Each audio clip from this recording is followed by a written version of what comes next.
Toronto-based CBL Data Recovery Technologies is the fourth biggest data recovery firm in the world, and executives from it have just returned from a barnstorming tour of China. And joining us with a closer look is Bill Margison, CEO of CBL Data Recovery Technologies. Good morning. Morning. So you've just gotten back from a big trip. Yes. 18 days in the Orient. We had a little typhoon business and some traveling problems, courtesy of the Singapore Airlines. Tell us about the exhibition over there, the security exhibition. And we hear a lot about, internet conferences and exhibitions in North America, but China is still uncharted territory in the media watch.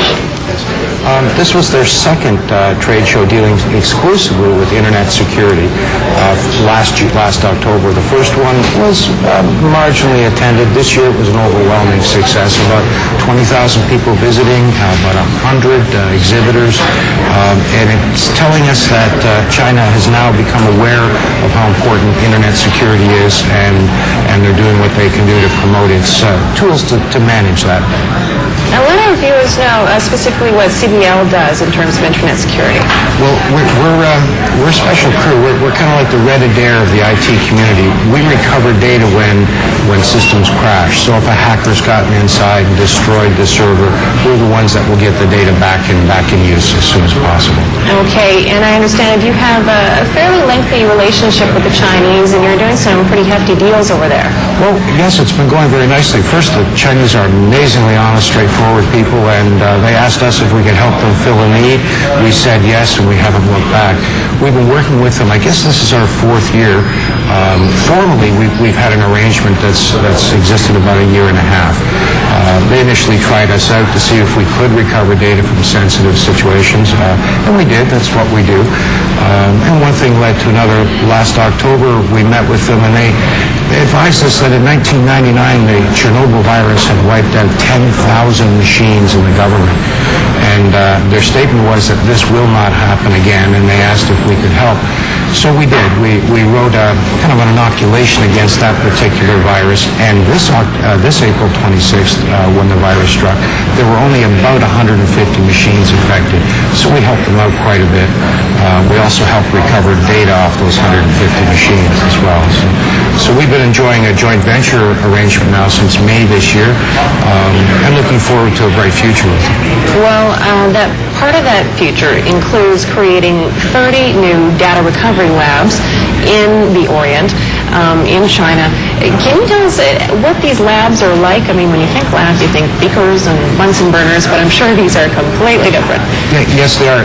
Really, the host of it all is our mother lab in Markham in Silicon Valley North. We have a collection, about 7,500 square feet, and a collection of every media, every device you can imagine.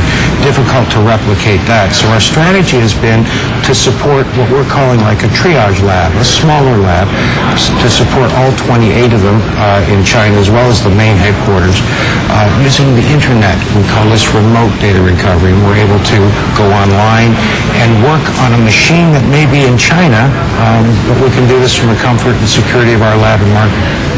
Amazing. How big a business opportunity does China represent for your company? Difficult to calculate at this point. There's a lot of people in China and a growing number of PCs. Government information suggests there's some 60 million PCs in China. We understand there's about twice that number, and we're seeing the response from the marketplace as well. Our initial thrust was to do data recovery work only for the government, but the demand has been, people are knocking on their door, so they've expanded this interest, this initiative to include everyone, business and end user in China. So there's great potential. What is the environment like there in terms of government regulations and controls? So far there has been government clamping down on in terms of what internet pages people can view over there and general kinds of things. How have you found it as an outsider dealing with the government?